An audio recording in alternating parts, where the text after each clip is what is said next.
أعوذ بالله من الشيطان الرجيم.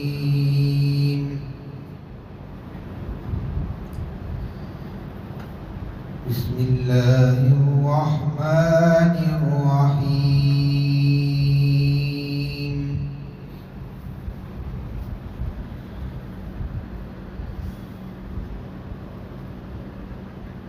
فجعلناها نكالا لما بين يديها وما خلفها وموعظة للمتقين.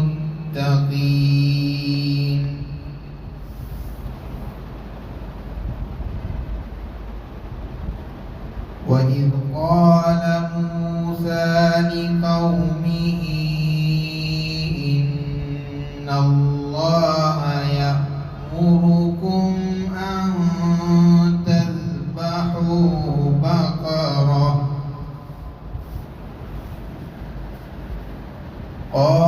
قالوا أتتخذنا هزوا قال أعوذ بالله أن أكون من الجاهلين.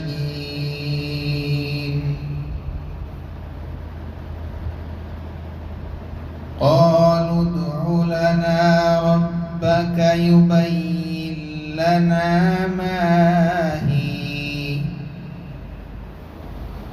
قال إنه يقول إنها بقرة لا فارض ولا بكر عوان بين ذلك فافعلوا ما تؤمرون.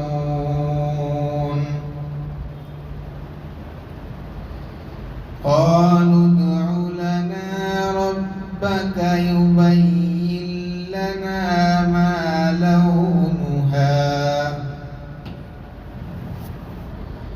قال إنه يقول إنها بقرة صفراء فاقع لونها تسر الناظرين.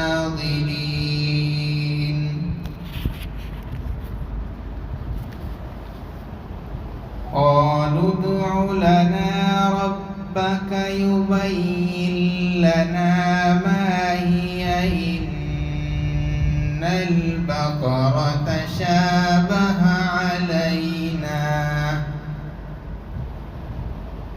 وإنا إن شاء الله لمهتدون. قال إنه يقول إنها بقرة لا ذلول تثير الأرض ولا تسقي الحرث مسلمة لا شية فيها. قالوا الآن جئت بالحق فذبحوها وما كادوا يفعلون.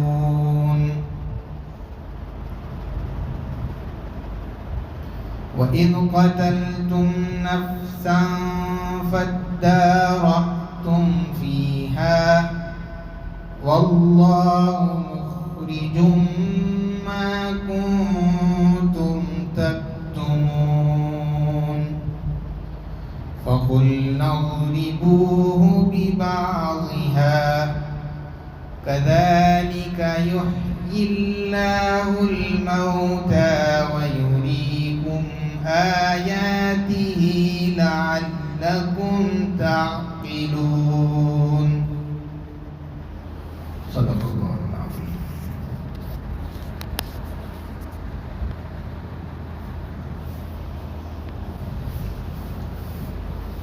اور ہم نے اس کو عبرت کا سامان بنا دیا، ان کے پہلے والوں کے لیے اور ان کے بعد والوں کے لیے اور متقیوں کے لیے نصیحت بنایا۔ اور جب موسیٰ علیہ السلام نے اپنی قوم سے کہا کہ اللہ تبارک و تعالیٰ تم کو حکم دیتے ہیں کہ گائے کو ذبح کرو، انہوں نے کہا کیا اللہ تعالیٰ ہم سے مذاق کرتے ہیں؟ حضرت موسیٰ علیہ السلام نے کہا میں اللہ کی پناہ چاہتا ہوں اس بات سے کہ میں جاہلوں میں سے ہو جاؤں۔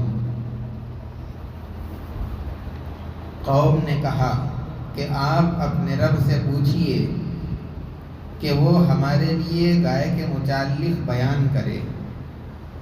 موسیٰ علیہ السلام نے کہا کہ اللہ تعالیٰ کہہ رہے ہیں کہ وہ ایسی گائے ہے جو نہ بوڑھی ہے نہ بالکل بچی ہے، بلکہ ان کے درمیان کی عمر کی ہے۔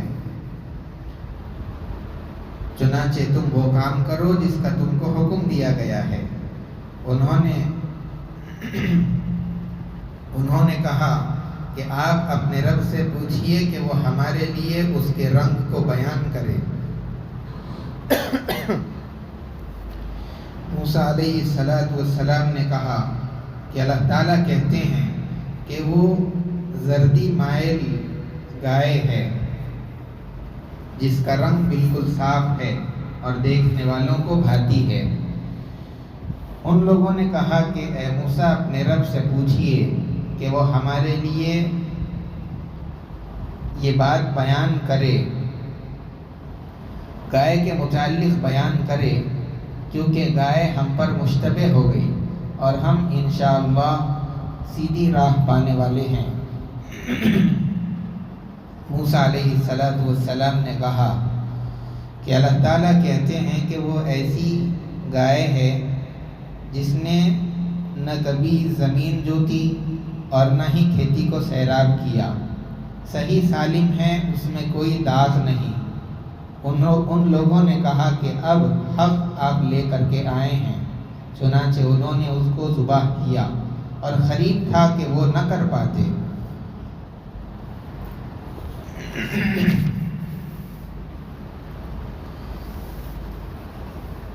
پہلی آیت جو آپ حضرات کے سامنے میں نے تلاوت کی اس کا تعلق گزشتہ آیت سے ہے۔ گزشتہ آیت میں حضرت داؤد علیہ السلام کے زمانے میں پائی جانے والی ایک قوم کا تذکرہ کیا گیا تھا اور ان پر اللہ تبارک و تعالیٰ کی جو پکڑ آئی تھی اس کا ذکر کیا گیا تھا، جس کا واقعہ حضرت عبداللہ ابن عباس رضی اللہ تعالیٰ عنہ نے اس طریقے سے بیان فرمایا ہے کہ اللہ تعالیٰ نے اس قوم پر، بنی اسرائیل پر، جمعے کے دن کو مقدس اور مکرم بنا کر کے مقرر فرمایا تھا، فرض کیا تھا، لیکن ان لوگوں نے جمعہ کے بجائے اپنے لیے ہفتے کے دن کو متعین کر لیا، اور وہ لوگ سمندر کے کنارے پر رہتے تھے، ان کا گزر بسر مچھلی پکڑنے کے ذریعے سے ہوتا تھا۔ جب ان لوگوں نے ہفتے کے دن کو اپنے لیے مقرر اور طے کر لیا تو اللہ تبارک و تعالیٰ نے اس دن کی عظمت، ادب اور احترام کے واسطے ہفتے کے دن شکار کو منع کر دیا کہ تم اس دن شکار نہیں کر سکتے ہو اس دن کے احترام میں۔ اور اللہ تبارک و تعالیٰ کی طرف سے آزمائش اور امتحان یہ ہوتا تھا کہ جب ہفتے کا دن آتا تو سمندر کے اندر مچھلیاں بہت زیادہ ہو جاتی، پانی کے اوپر اچھل کود کرتی تھی، خوب نظر آتی، لیکن جیسے ہی ہفتے کا دن ختم ہوا تو پھر اگلے ہفتے تک پانی کے اندر کوئی مچھلی نظر نہیں آتی تھی، دکھتی نہیں تھی۔ یہ تھوڑے دن تک چلتا رہا، ان لوگوں نے برداشت کیا، لیکن ایک آدمی نے ایک ہیلا سوچا اور تدبیر نکالی کہ اس نے ہفتے کے دن مچھلی کو پکڑا، اس کی دم پر ایک رسی اور تاگا باندھ دیا اور پھر اس کو اس پانی کے اندر چھوڑ دیا، اور رسی کا جو دوسرا کنارہ تھا زمین پر کسی چیز سے اس کو باندھ رکھا۔ جب دوسرا اتوار کا دن آیا تو جا کر کے اس رسی کو پکڑا اور اس کو باہر نکال لیا۔ جب مچھلی اپنے گھر لے کر کے آیا، اس کو پکا کر کھانے لگا تو اس کی جو خوشبو ہوتی ہے وہ اڑوس پڑوس کے مکانات کے اندر پہنچی. وہ سارے لوگ اس کے پاس جمع ہو گئے اور اس سے پوچھا کہ تم مچھلی کہاں سے لائے ہو؟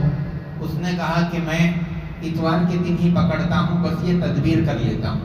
چنانچہ ان لوگوں نے بھی اس ہیلے کو پسند کیا اور بہت سارے لوگ اس طرح ہیلے کر کے مچھلیاں پکڑنے لگے. اور بعض لوگوں نے تو یہ تدبیر کرنی شروع کر دی کہ سمندر کے اور نہر کے کنارے پر اپنے اپنے گڑھے کھود لیے اور پھر اس کے نہر کے اندر سے ایک چھوٹی سی نالی اپنے گڑھے کے اندر دے دی.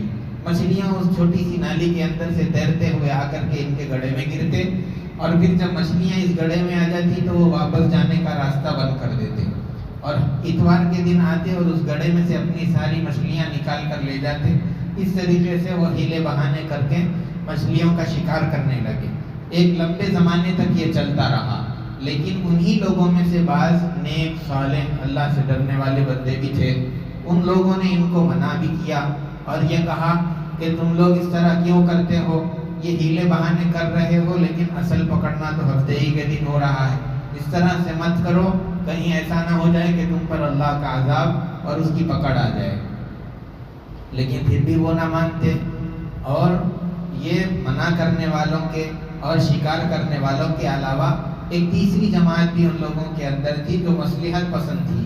وہ یہ سمجھتے تھے کہ ہم نہ ان کا ساتھ دیں گے نہ ان کا ساتھ دیں گے، بلکہ جو لوگ منع کر رہے تھے ان لوگوں سے یہ کہتے تھے کہ تم ایسی قوم کو کیوں منع کرتے ہو جس کو اللہ تبارک و تعالیٰ عنقریب عذاب کے اندر گرفتار کریں گے اور ان کی پکڑ کرنے والے ہیں، اور تم نے ایک مرتبہ ان کو کہہ دیا تو تمہاری ذمہ داری بھی پوری ہو گئی، اب مزید اور کہنے کی تمہارے کو ضرورت نہیں ہے. چنانچہ وہ منع کرنے والے جواب دیتے کہ ہم اس لیے منع کرتے ہیں کیونکہ ایک وجہ تو یہ ہے کہ جب ہم کہہ دیں گے تو کہنے کے بعد ہماری ذمہ داری ہو جائے گی، اب اللہ کی طرف سے اگر پوچھ بھی ہو جائے تو ہم معذور ہوں گے اس سلسلے میں. اور دوسری وجہ یہ ہے کہ آج نہیں تو کل، کل نہیں تو پرسوں، کسی نہ کسی دن پہنچ کر کے ہو سکتا ہے یہ لوگ ہماری بات کو مان لیں اور قبول کر لیں اور غلط کام چھوڑ کر کے صحیح راستے پہ آ جائیں. اس لیے ہم بار بار ان کو صحیح راستے کی طرف بلاتے رہتے ہیں اور ان سے کہنا نہیں چھوڑتے، اس لیے ہم کہتے رہتے ہیں.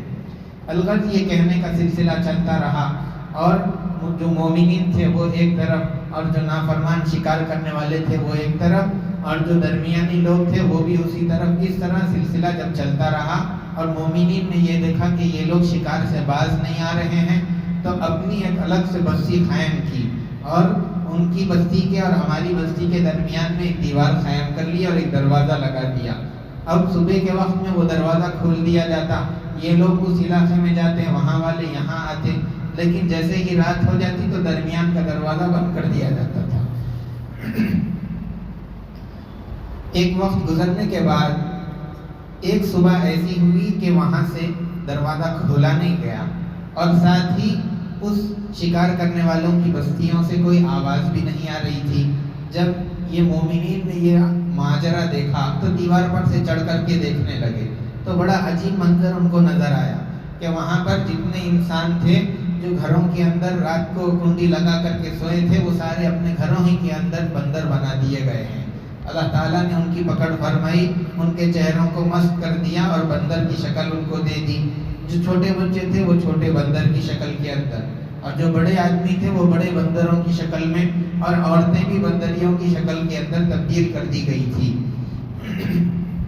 اور اس کے اندر صرف جو شکار کرنے والے تھے صرف وہی پکڑ کا شکار نہیں ہوئے تھے، بلکہ جو مصلحت پسند تھے، جو شکار کرنے سے منع نہیں کرتے تھے اور منع کرنے والوں سے یہ کہہ رہے تھے کہ تم کیوں کہتے ہو، وہ لوگ بھی اللہ کی پکڑ کے اندر آ گئے تھے. اسی لیے یہ دو طبقوں کو اللہ تعالیٰ نے مسخ کر دیا ان کے چہروں کو، اور پھر 3 دن نہیں گزرنے پائے تھے کہ وہ ساری کی ساری نافرمان بستی ختم ہو گئی، ہلاک ہو گئی، اور صرف وہ لوگ بچ گئے تھے جو شکار کرنے سے منع کرنے والے تھے، روکنے والے تھے. اسی لیے امت محمدیہ کو اس بات سے ڈرنا چاہیے کہ کہیں جس طرح اللہ نے سابقہ امتوں کی پکڑ فرمائی ہے، اگر ہم بھی اس طرح کے ہیلے بہانے کر کے حرام کو حلال کرنے کی کوشش کریں گے، ناجائز کو جائز بنانے کی کوشش کریں گے، مختلف تدبیریں اور ہیلے بہانے کر کے، تو وہی پکڑ نہ آ جائے، وہی عذاب اللہ کی طرف سے نہ اتر جائے جو پہلی قوموں پر اترا تھا. اسی کو اللہ تبارک و تعالیٰ نے اس آیت کے اندر یہ بیان فرمایا وَمَوْعِظَةً لِّلْمُتَّقِينَ، اور متقیوں کے لیے نصیحت ہے۔ آگے والی آیات کے اندر جہاں ختم تک میں نے تلاوت کی، اس کے اندر موسیٰ علیہ السلام کی قوم کا اور حضرت موسیٰ علیہ السلام کے ساتھ پیش آنے والا ایک واقعہ ذکر کیا گیا ہے۔ واقعہ یہ ہوا تھا کہ بنی اسرائیل کے اندر ایک مالدار آدمی رہتا تھا، بہت ہی بڑا خزانہ اور پیسے اس کے پاس موجود تھے، اور اس کے کوئی اولاد نہیں تھی، صرف ایک بیٹی تھی، اور اس کا ایک بھتیجا تھا، اور وہ پیسوں سے بہت محبت کرتا تھا، دنیا کی بہت چاہت تھی، اور وہ یہ چاہتا تھا کہ کسی طریقے سے میرے چچا کا مال مجھے حاصل ہو جائے اور مل جائے۔ اور اسی لالچ کے اندر اس نے ایک دن یہ سوچا کہ اب یہ آدمی تو ہے مرتا نہیں، جب تک یہ مرے گا نہیں مجھے مال ملے گا نہیں، اور اس نے اس کی بیٹی سے نکاح کرنے کا پیغام بھی بھیجا تھا، لیکن چچا نے منع کر دیا۔ اس کی وجہ سے اس نے یہ تدبیر سوچی کہ کیوں نہ میں اس آدمی کو خود اپنے ہاتھ سے مار ڈالوں، تاکہ پھر بعد میں اس میں سے میراث میں سے مجھے بھی حصہ ملے گا، وہ مال میرے ہی میراث میں آئے گا، اور پھر اس کی بیٹی سے نکاح بھی کر لوں گا تو دونوں کام میرے ہو جائیں گے۔ یہ سوچ کر کے اس نے یہ سوچا کہ اگر میں اپنے چچا کو مار کر کے نکاح کر لوں گا اور پھر الٹا دوسرے لوگوں پر اس کا الزام ٹھوک دوں گا تو پھر کسی اور کو قاتل بنائیں گے، تو قتل کے نتیجے میں جو پیسے ملتے ہیں قصاص کے طور پر وہ بھی مجھے حاصل ہو جائیں گے، اس طریقے سے مجھے کئی طرف سے دولت ملے گی۔ یہ سوچ کر کے اس نے پختہ ارادے کے ساتھ میں اپنے چچا کو مار دیا۔ جب اس نے چچا کو مار دیا، اور اس زمانے کے اندر بنی اسرائیل ایک قلعے کے اندر رہتے تھے، اور وہ بڑے لوگ تھے، اس نیک لوگ تھے اس زمانے کے، حضرت موسیٰ علیہ السلام بھی وہیں رہتے تھے، اور وہ لوگ کسی نافرمان کو اپنے قلعے کے اندر آنے نہیں دیتے تھے۔ رات کا جب وقت ہو جاتا قلعے کا دروازہ بند کر دیا جاتا۔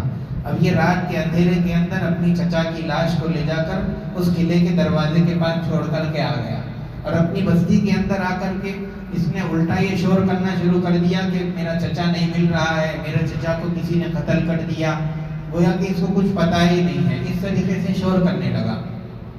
جب دروازہ کھلا تو اس نے بنی اسرائیل کے افراد پر ہی الزام لگا دیا کہ بنی اسرائیل والوں نے ہی میرے چچا کو مار دیا ہے، اسی لیے ان سے قصاص لے کر کے جو مال ملے گا مجھے حاصل ہونا چاہیے، ملنا چاہیے۔ اب بنی اسرائیل بہت پریشان ہوئے کہ یہ تو الزام ہم پر لگایا جا رہا ہے، پتہ نہیں اس نے کس نے اس کو مار دیا ہے اور یہاں لا کر کے لاش ڈال دی ہے۔ اب وہ وہاں پر شور کر رہا ہے، یہاں یہ پریشان ہے۔ اسی پریشانی کے اندر یہ سب حضرات موسیٰ علیہ السلام کے پاس پہنچے، اور ان لوگوں نے کہا کہ اس طرح سے قصہ ہو گیا ہے، اور قاتل کون ہے پتہ نہیں چل رہا ہے، اس کے لیے اللہ سے دعا کیجئے کہ ہم کو قاتل کا پتہ چل جائے تاکہ ہم اس مجرم کو پکڑ سکیں اور گرفتار کر سکیں۔ اللہ تعالیٰ نے حکم دیا کہ کوئی گائے تلاش کرو، اور گائے کا کوئی حصہ، مخصوص حصہ، اب وہ کون سا حصہ تھا؟ مفسرین نے بہت ساری چیزیں لکھی ہے، زبان لکھا، بعض نے ران کا کوئی خاص حصہ لکھا، اس طرح سے مختلف چیزیں مفسرین نے اپنے حساب سے لکھی ہیں، لے کر کے اس مقتول پر جس کا قتل ہوا ہے اس کے بدن سے اس حصے کو لگاؤ۔ جیسے ہی اس مقتول کا گوشت اور یہ جانور کا گوشت لگے گا تو وہ مردہ خود اٹھے گا اور اس کا قاتل کون ہے اس کی خبر کرے گا، اطلاع کر دے گا۔ اللہ تعالیٰ نے یہ حکم دیا۔ موسیٰ علیہ السلام نے ان لوگوں کو یہ بات سنائی کہ اللہ تعالیٰ نے یہ حکم دیا ہے کہ اس طرح جانور ذبح کر کے گوشت لگانا ہے۔ ان لوگوں نے کہا کہ اللہ تعالیٰ کیا ہم سے مذاق کرتے ہیں؟ موسیٰ علیہ السلام نے کہا کہ میں اللہ تعالیٰ کی پناہ چاہتا ہوں اس بات سے کہ میں جاہلوں میں سے ہو جاؤں۔ اللہ تعالیٰ بالکل بندوں کے ساتھ مذاق نہیں کرتے، بلکہ جو حکم ملا ہے تم کو وہ کام پورا کرو۔ اب بنی اسرائیل کا کام یہ تھا کہ کوئی بھی گائے تلاش کرتے، جو گائے مل جاتی اس کو ذبح کرتے، اس کا گوشت لا کر کے استعمال کرتے، لیکن ان لوگوں نے ایسا نہیں کیا، بلکہ ان لوگوں نے حکم کو پورا کرنے کے بجائے سوالات کرنے شروع کر دیے کہ گائے کیسی ہونی چاہیے، اس کا رنگ کیسا ہونا چاہیے۔ اس کے بعد میں جب چیزیں بیان ہوتی چلی گئیں تو ان کے لیے اس قسم کی گائے کا تلاش ہونا مشکل ہوتا چلا گیا۔ اولاً تو کوئی بھی گائے کاٹ سکتے تھے، لیکن ان لوگوں نے جب سوال کیا تو اللہ تعالیٰ نے کہا، سب سے پہلے تو اللہ نے یہ بیان فرما دیا کہ ایسی ہونی چاہیے جو بالکل بوڑھی بھی نہیں رہنا اور بالکل چھوٹی سی بچی بھی نہیں رہنا چاہیے، ان دونوں کے درمیان ہونی چاہیے۔ تو اب ایسی گائے تو بہت ساری ہیں، ان لوگوں نے پھر کہا کہ ایسی تو بہت ملیں گی، اب اس میں سے کون سی لانا ہے، اس کا رنگ کیسا ہونا چاہیے وہ بھی بتا دیا جائے۔ اللہ تعالیٰ نے پھر کہا کہ وہ زردی مائل ہونا چاہیے اور اس کے ساتھ ساتھ اس کا رنگ ایسا رہنا چاہیے کہ جس کو دیکھنے والا پسند کرے اور اس کو اچھی لگے، ایسی ہونی چاہیے۔ ابھی بھی جا کر کے وہ لوگ اس طرح کی گائیں تلاش کر سکتے تھے، لیکن پھر انہوں نے سوال کیا کہ اور اس کو اچھے طریقے پر ہمیں بتا دیا جائے تاکہ وہ مخصوص گائے ہم لے کر کے آ سکیں۔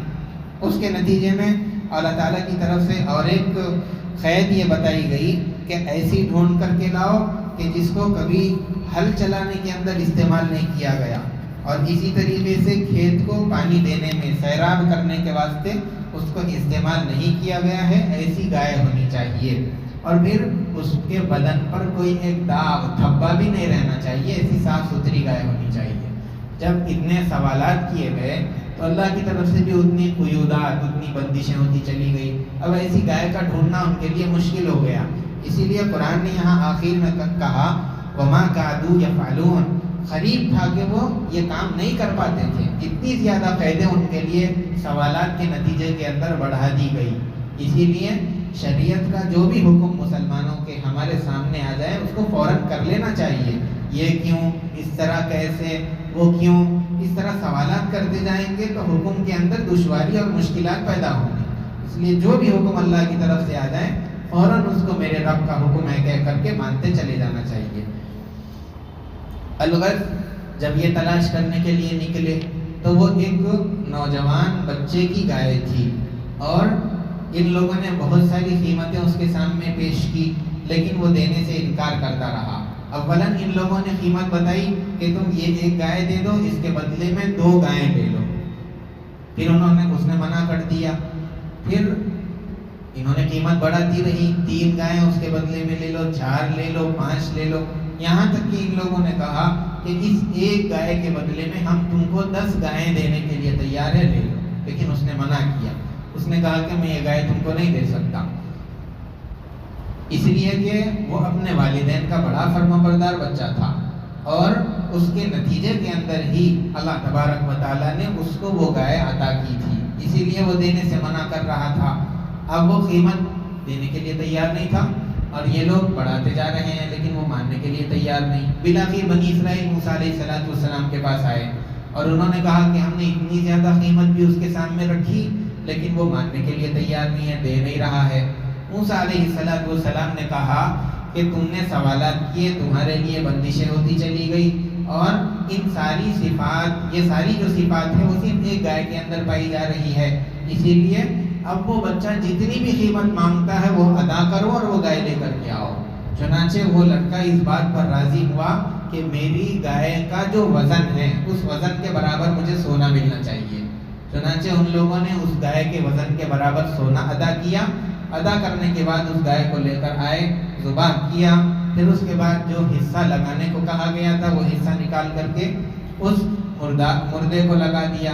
فوراً وہ مردہ زندہ ہو گیا اللہ کے حکم سے، اور اس نے نام بتا دیا کہ میرے بھتیجے نے ہی مجھے قتل کیا ہے، تم میں سے کوئی ملزم اور مجرم نہیں ہے۔ چنانچہ یہ بنی اسرائیل گئے، اور جب اس کا راز فاش ہو گیا تو بھتیجے کو لے کر کے آئے موسیٰ علیہ السلام کے پاس میں، اور وہ مجرم بن کر کے ان کے سامنے حاضر ہوا، اور جو کچھ سزا ان کی شریعت کے اندر طے تھی وہ بھانجے کو دی گئی، وہ بھتیجے کو دی گئی تھی۔ یہی قصہ اللہ تبارک و تعالیٰ نے ان آیات کے اندر ذکر فرمایا ہے، اور اسی واقعے کی نسبت کرتے ہوئے، واقعے کی طرف نسبت کرتے ہوئے اس سورہ کا نام سورہ بقرہ رکھا گیا ہے۔ بقرہ کہتے ہیں گائے کو، اور اس واقعے کے اندر گائے کا ہی واقعہ ہے، اسی لیے اس سورہ کو بھی سورہ بقرہ اسی واقعے کی وجہ سے کہا جاتا ہے۔ اللہ تبارک و تعالیٰ قرآن کریم کے ذریعے سے ہماری صحیح رہبری فرمائیں، ان واقعات کی روشنی کے اندر صراط مستقیم پر چلنے کی ہم سب کو توفیق عطا فرمائیں۔ اللہ تعالیٰ ہم سب کو سیدھے راستے پر رکھے۔ سبحان ربک رب العزت عما یصفون والسلام علی المرسلین والحمد للہ رب العالمین۔ آئندہ درس انشاءاللہ 26 نومبر کو ہوگا۔